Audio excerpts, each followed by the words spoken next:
Good morning, everybody, and welcome to Sports World. We're live from the track in Melbourne today.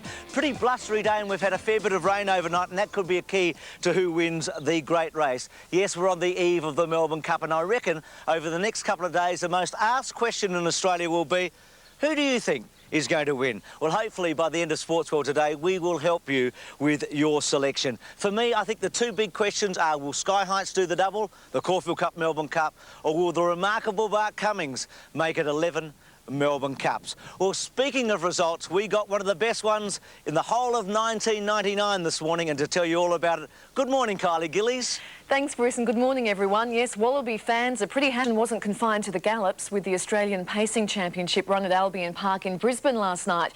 It was a two-horse war over the final stages between odds-on favourites Safe and Sound and American pacer Slug of Gin. Here's the ex-Yankee Slug of Gin. He's making a race of it, a real race of it. Slug of Gin went to Safe and Sound, who kicks. They drive to the line. Safe and Sound, you've got it. Safe and Sound ahead, Slug of Gin. What a finish. Formula One action, and the stage is set for a thrilling season finale. After this, we're going to look back at last year's winner. She's doing some different things, Jezebel.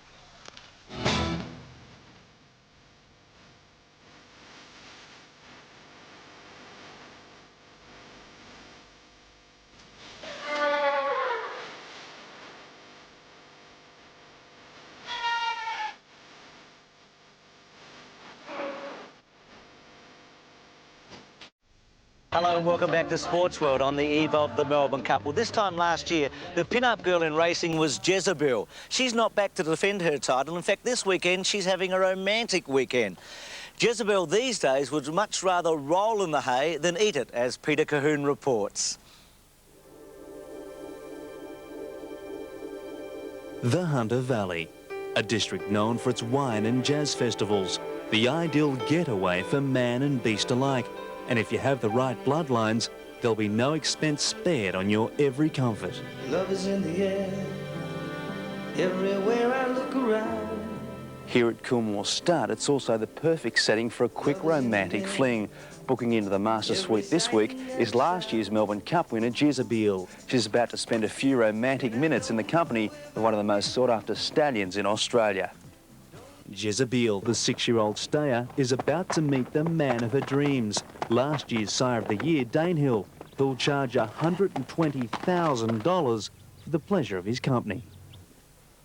But first, our chaperone, Adrian Town, must check the reservations and do our leading lady's hair. Special boots are strapped on in case of a lover's tiff. Now, to keep Jezebel company, buy the drinks, you might say, while we wait for our leading man, is Homer, a little white pony who does all the groundwork. If Homer thinks he's going to make off with a Melbourne Cup winner, he's sadly mistaken, because Danehill is about to arrive. It's the first time either horse has laid eyes on each other, and Danehill likes what he sees. He whispers some sweet nothings in her ear. Then Danehill does what Danehill does best.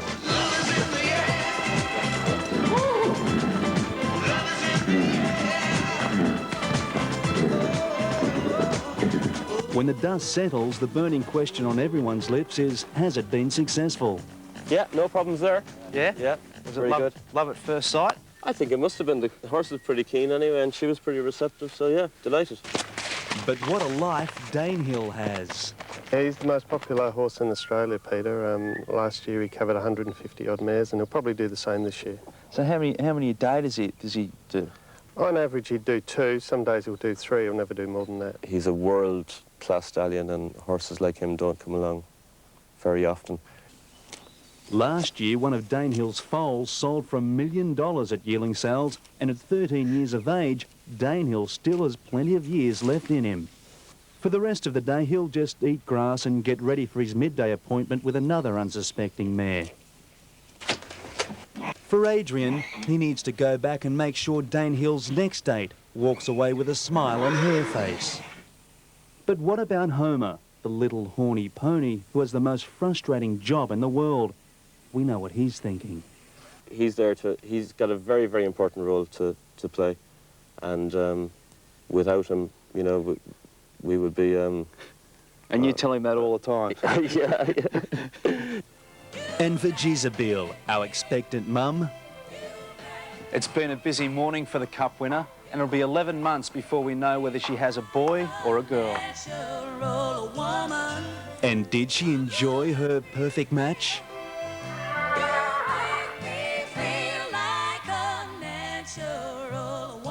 Boy, what a way to finish your career. I reckon every Melbourne Cup winner would like to finish their career on top just like that. But it is springtime. Beautiful day. Romance is in the air. We're going to take a break. There's a lot more to come from Sportsworld on the eve of the Melbourne Cup. Join us soon. Coming up on Sportsworld, This horse got announcing from the 11th tee, and we have Mr. Pat Rafter up to hit. we'll miss his humour, his charisma, his company. Memories of Payne Stewart. And later in the show, we'll...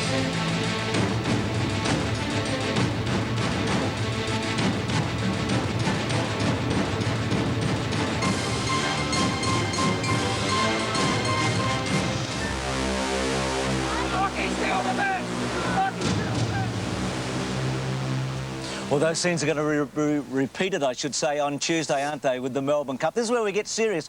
We're going to try and tip you the winner in the next few minutes. I say serious, I've got Greg Hall with me and also Lee Freedman. Hard to be serious with Greg, Lee and Keith. And Max, Lee, thanks for giving us the backyard again this year. It's terrific. That's a pleasure. Yeah. Greg, terrific day for you yesterday. Almost a better day, but what about 1992 when you and Lee got together in Sub-Zero? Is that still fresh in your memory? Well, that's the best day. That was my best day. I don't know about Lee's, but it's still in our memory, mate, because we played it only 2 nights ago, and that was drinking Coca-Cola. I used to understand once playing it full of drink, but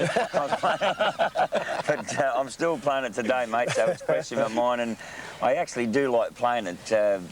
Bruce, for a bit of a reason, because it kicks me into the carnival. Okay, well, let's have another look then. Yeah, why not? Sub-Zero, 1992. G. Hall riding for Lee Freedman. Goes up on the outside of Sir Winston.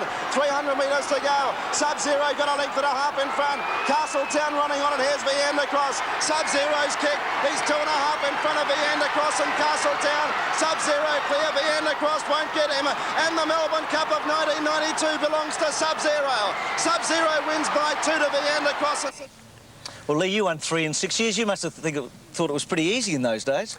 Yeah, well, we had some good stayers, and that always sticks in my memory too, because Greg had won the Cox Plate for me the week before on Superimpose, and I remember, I think he was on your show on the Sunday, and you said, would you ride him the Melbourne Cup? And he probably won't admit it, but I think he would have loved to have probably swapped at that stage, because he just won the Cox Plate. But as it turned out, he was on the right horse, and the rain came and gave it his usual polished ride, and everything went tickety-boo. It was a great day, mate, wasn't it? It was fantastic. Isn't it memories for the oldies here today?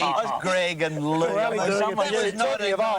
Someone said that yesterday when Johnny Marshall won the race after the Wakeful, won the Louis Vuitton. Said it must be a day up for the old boys. By the way, speaking of old boys, good morning, Max. And young boys, good morning, Keith. How are you? Look, that was 1992, Subby. We won't forget him. He's off to Dubai to lead the field out for the world's richest race, and the Melbourne Enforcer, the G, is going to become the Dubai Demon. He's going there too. Is the Arabian Desert ready for him? Tell us, I knew he'd end up doing a lot of things, but I didn't think he'd end up being a camel jockey. Oh. Well, I tell you what, Max, you'll probably end up there yourself shortly, because... the Sheik of Scrubby Creek, eh? Bruce, the significance of... Let's get back to the modern era, because the significance of Derby Day yesterday was we may not have seen for the 4th year running the Melbourne Cup winner on Derby Day. Well, we might have too with the McKinnon, but you could well be right with Sky Heights, I guess you're thinking about. The Derby itself has had a lot of talk about it this week, whether it should be a 2,000-metre race or a 2,500-metre race, whether it should be in the spring. Lee, your thoughts on that? I think there's a lot of merit in looking at a derby over 2,000 metres. I know it's historic that it's been run over 2.5 in November, but it is very stressful for the young horses to get up to that trip. And there's nothing written in stone that derbies have to be, run at that distance. The Kentucky Derby's 2,000 metres, Blackfriars was impressive, wasn't he, to both Max and Keith, and you too, Gregor, who rode Diatribe. His acceleration at the 300, I think, was the key. It was also where he probably took Shogun Lodge is running, and that was where the protest came in. He swept past Shogun Lodge. He came from about 2 lengths behind him at the home turn, swept past him, dusted him up a little bit, shaved him, and that had a sequel in the steward's room. Shane Dye put a very strong case in the steward's room. This is an incident to watch for. What did you think, Greg, riding Diatribe? You were pretty close to them. Yeah, well, I mean, I just come out here, Bruce, and I mean, I had the sweetest run, and I just didn't... look, where Shane was unlucky was the margin wasn't shorter. Like, I mean, it was, what was the official margin? Half a length. Half a length. Now, had it been a long neck, I think he would have got it, you know. Diatribe led, but look at Blackfriars go up on the outside. Shogun Lodge a length away. Battling on Freemason. Blackfriars hit the lead in the derby from Diatribe. 2 lengths back to Shogun Lodge, who's still coming. Blackfriars in front. Shogun Lodge a length away, pegging him back. Blackfriars a half in front. He's got the derby won. Shogun Lodge can't get him. Blackfriars and Greg Childs a half a length. Shogun Lodge second. Diatribe third. Max, you were in at the inquiry. What was your feeling? I think Greg said it all. It was just too far. Had it have been a long head or a half neck, I think Shane was cooking with gas. He certainly, Greg Childs did shave him. And I think Shane Dye was trying to nurse Shogun Lodge at the time when Greg stole the break on him, but there just wasn't sufficient interference to reverse a half-length placing. But certainly, I think very vitally, Greg Childs did cross over when not 2 lengths clear, and that can be dynamite in protest. Shane Dye didn't stop riding. He missed 2 beats of the whip, but Des Gleason, our chief steward, said this morning that it was entirely the margin. Max, did you think he didn't have his turn of foot, that horse, Shogun Lodge, like at the top of the straight there? He seemed to be a bit... I mean, he never got up out of the ground like he can do early. Well, I think that Dye was half trying to cuddle him because of the distance down, the 2,500 metres, try to get that, save his sprint for the last 150 metres, and that's where Blackfriars come on the scene, storm past him, and then by the time he cut him loose, the bird had flown. Oh, he got us quick. Great trilogy for the Hayes family too, with Peter winning. His dad passed away, Colin, this year. He won 4, and David also, the other son of Colin Hayes, had won a derby, so they've all won them. Let's go to the Wakeful Stakes. This is the traditional lead-up. Lee, you had the Golden Dane in this race, but more importantly, I guess today, Greg rode My Sienna. A great story with the Buckingham family in Tasmania. Bev, who had that terrible accident, and Ted Buckingham. And this filly, she's unbeaten at Flemington, and she must be a hell of a chance in the Oaks on Thursday, Greg. Yeah, I mean, it was great for Bev, and but I mean, Bruce, she's unbeaten at Flemington, but realistically, other than, I mean, I rode her in 1,000 metres at Moonee Valley, which didn't count, but I mean, realistically, she probably should have been. She could have easily been unbeaten in all 5 runs here. I mean, it's an incredible story. She's come from a 900-metre race at Launceston to one of the favourites for the Oaks. Like, so it's just a fairy tale story for the Buckinghams, and I got back on it too. Well, that was even... Matthew off? Oh, no way about that, 4 please. 4 times in a row. We haven't got a lot of time here at Channel 7, mate. We'll discuss that later. Lee, can your filly, the Golden Dane, turn the tables on Thursday? Well, look, I think she'll be very competitive. She tended to over-race a bit yesterday. It was the first run, obviously, the trip, as it was for most of them, but I liked the last 100 metres. I thought she was starting to pick the bit up and coming strong as the, you know, we're talking 2.5 lengths. Oh, no, Greg's the horse to beat, there's no doubt about that. The second filly doesn't run because she wasn't nominated. Third filly's a great filly. Out of that race... It's a good guide. There's two to beat out of that race, that's all, you know.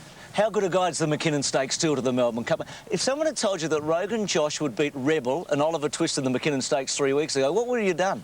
Well, I said you were mad. That's an old handicap race. Well, I would have started to even find what the horse was or where it was. Exactly. I mean, it's that's the reality of today, and that's why I wonder about the merit of yesterday's McKinnon Stakes.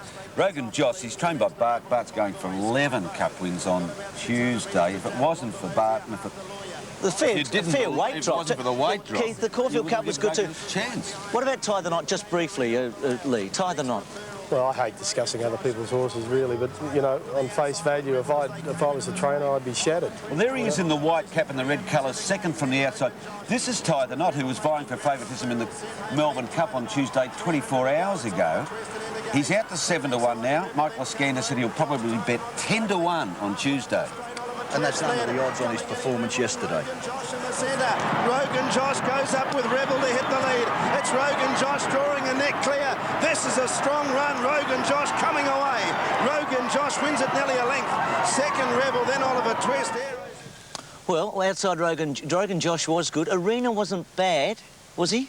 Just didn't hit the line with the sort of No? enthusiasm I'd like, but... No. Greg, out of that race? I don't know what to make of it. Yeah, I mean, the sad thing is about Ty the Knot, but Max knows more about him than anybody, but it just threw a spanner. He's going to just wear opened up blinkers the for the whole first cup. time in the Cup on Tuesday, but he needs an outboard motor on that run. He was beaten 10 or 12 They put lengths. blinkers on you once, so it didn't help. Lee Friedman. Lee, you know, you don't like commenting on other people's horses, but bringing blinkers on this late in a Melbourne Cup preparation, what's your opinion on that as far as Ty the Knot's concerned? Yeah, if I was running him, I'd do exactly the same thing. So you think it's a plus and not a minus? Definitely. Well, nothing to lose, is it? it? Got nothing to lose. Yeah. OK, well, that's fair enough. The Caulfield Cup has proven to be a pretty good guide to the McKinnon Stakes in recent years. It's always been a great guide, I think, to the Melbourne Cup. Let's have another look. Sky Heights winning from LaBille, and Rogan Josh, who was a mighty run in this, in 4th placing. Very good McKinnon trial. Yeah, and a very good Melbourne Cup trial. Sky Heights, Lee, reminds me a bit of where Paris Lane was the year that he won the Caulfield Cup, won the McKinnon, and then ran second at June. Now, Michael Iskander is going to take Sky Heights on in the Cup because he thinks this run was Sky Heights at his peak, and he thinks it's all downhill from now. It's interesting. What do you think? No, I doubt that. Caulfield Cup form is always significant form. I think there's not been much mention of LaBille. Yeah, does she need a wet track, LaBille? Probably does. Probably does. Max? I just wonder about LaBille and the gait that she's got and whether she's seasoned and tough enough for a Melbourne Cup at this stage. But certainly, Lee, would this be one of the vintage Melbourne Cups? What's the strength of this field? Well, I don't think it is all that strong, Max. You know, once Cave Tower it went wrong. And Ty the Knot's basically gone wrong too. We've basically lost the two favourites, haven't we? We have. Yeah. I mean, look, this could be the year of the International, but pick the International with a pin. Travel Mate's the one that's being backed. He's a very good handicapper, that horse. Travel Mate, Yeah. he's probably the one, isn't he? Well, what I'm worried about with Travel Mate is the jockey. Now, I like my Melbourne Cup jockeys to have a little bit or a lot of what Greg Hall has. What is This that, mate? bloke is... Isn't brain. Well, we go back to Merlin in the Golden, so I don't want to bring back Knock them over if you have Greg to. Hall will do what Greg Hall's got to do, and that's Listen, mate, important in a don't Melbourne even Cup. comment. I'm happy with Max's comments on me. Barriers important? I mean, are the barriers... Sky Heights has drawn one. Is that a disadvantage? No. No? I'd like it every day. You're on streak. Is it got... It's drawn 70. I think it's got some hope. I do too. What do you think, Lee Friedman? I think he's a good valley horse. He's got 51 and a half, Bruce. If it happened to rain, it'd be a bonus. But I tell you what, he's got a very good turn of foot, this horse. Is Rogan Josh 21 and LaBille 23? Is that a disadvantage to those two horses? I don't think so. They've got no weight on their back. The market?